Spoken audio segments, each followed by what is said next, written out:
nitaelekeza namna ya kuficha message kwa WhatsApp, na utakuwa unaweza kuingia na kuzitizama wewe mwenyewe kupitia password yako ambayo utatengeneza. Naanza.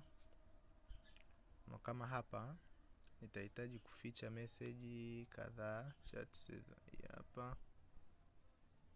Hapa na hii. Nitakuja kwenye hivi vidoti vitatu, nitabonyeza. Nitakuja lock chat, nitabonyeza. Hapa inaniomba password, kwa hiyo nita verify kupitia fingerprint yangu.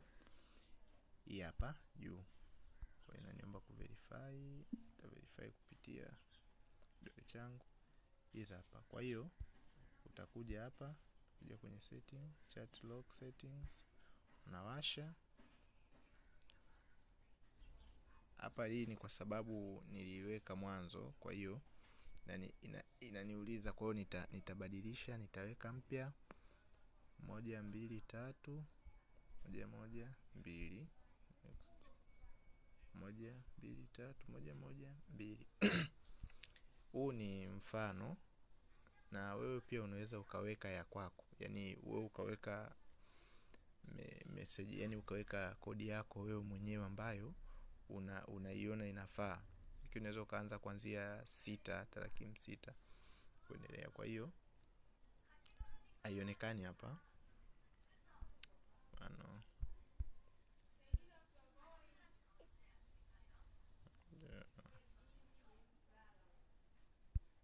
Hapa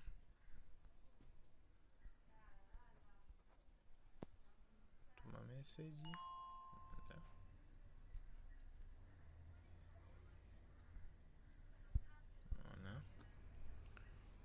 Ukija hapa hautoiona message, ukivuta hautoiona.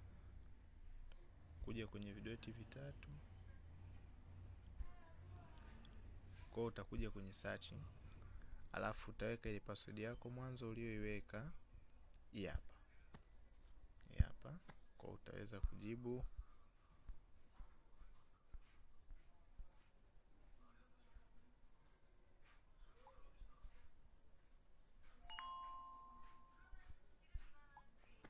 Majibu kama hivyo.